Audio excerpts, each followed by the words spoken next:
नमस्कार, स्वागत है आप सभी का। मैं हूं हिमांशु और आप देख रहे हैं हलचल इंडिया। बेबाक खबर तेज असर। आइए नजर डालते हैं आज की खबरों पर। शामली जनपद के कैराना में पहुंचे उत्तर प्रदेश सरकार के मुख्यमंत्री योगी आदित्यनाथ ने जनपद को 617.70 करोड़ रुपए की लागत वाली 90 विकास परियोजनाओं की सौगात दी। इनमें 263.98 करोड़ रुपए की 48 परियोजनाओं का लोकार्पण और 353.72 करोड़ रुपए की 42 परियोजनाओं का शिलान्यास किया गया। इस दौरान उन्होंने मंच से संबोधित करते हुए कहा कि यह वही कैराना है जहां पहले सरेआम व्यापारियों की हत्या हो जाती थी और लोग पलायन करते थे। आज जब मैं कैराना आता हूं तो मुझे बड़ी खुशी होती है कि अब विकास के पथ पर कैराना है। उन्होंने सपा कांग्रेस पर निशाना साधते हुए कहा कि यह लोग जिन्ना के अनुयायी हैं। इन्हें जब भी मौका मिलेगा यह आपको जाति के नाम पर बांटेंगे, क्षेत्र के नाम पर बांटेंगे, विकास में लूट खसोट करेंगे, अराजकता फैलाएंगे, बेटी और व्यापारियों की सुरक्षा में सेंध लगाने का कार्य करेंगे। उन्होंने कहा कि जब मैं 2020-21 में कैराना आया तो मैं पीड़ित परिवारों से मिला था और संकल्प लिया था कि अपराध व अपराधियों के प्रति जीरो टॉलरेंस नीति के तहत कार्य करने का काम करेंगे। माफिया और अपराधियों के लिए यूपी की धरती पर जंग है, या तो जेल में होगी या सीधे जहन्नुम पहुंचा कर रहेंगे। आज कैराना की जमीन पर मुझे स्वयं आना पड़ा और आप देखिए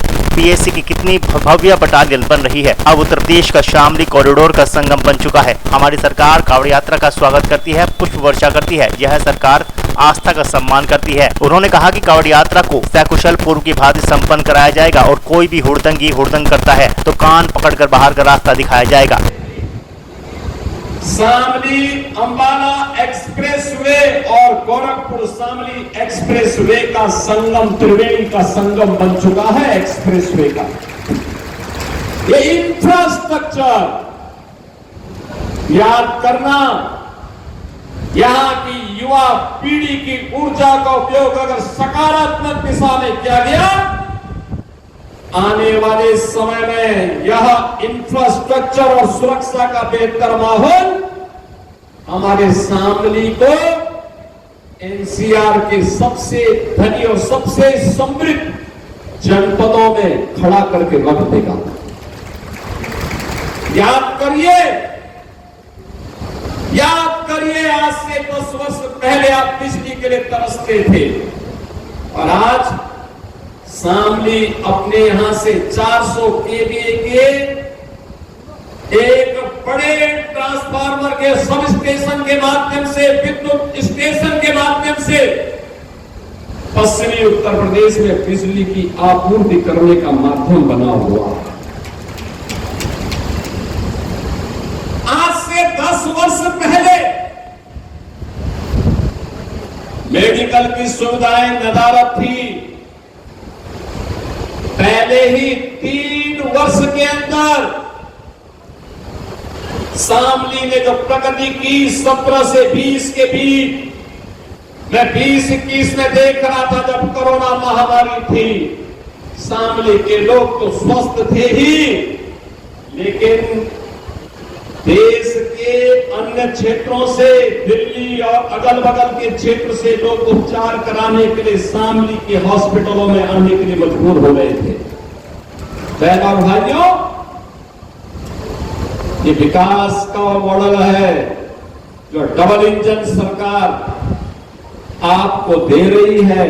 और डबल इंजन सरकार आज एनडीए की डबल इंजन की, दिल्ली में प्रधानमंत्री मोदी जी के नेतृत्व की सरकार हो या उनके मार्गदर्शन में चलने वाली यूपी की सरकार, दोनों मिलकर के इस गति को शामली की प्रगति में बदल रहे हैं, उसको आगे बढ़ाने का काम कर रहे हैं।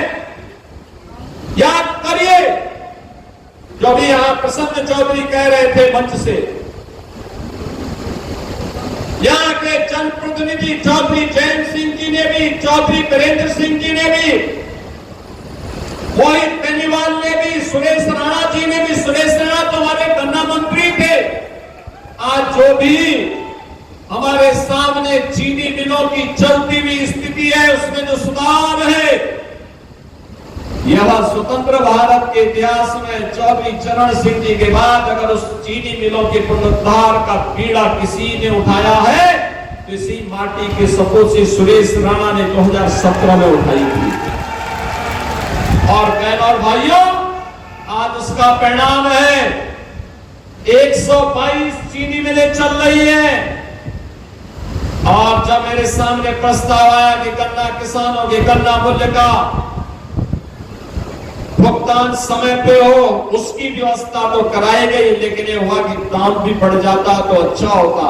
हमने सीधे उसको 400 रुपए कुंटल किया है। 400 रुपए कुंटल आज के दिन पे हमारे अन्नदाता किसानों को मिल रहा है। आज आपका समर्थन लेने के लिए मैं आया हूं। बहनों और भाइयों,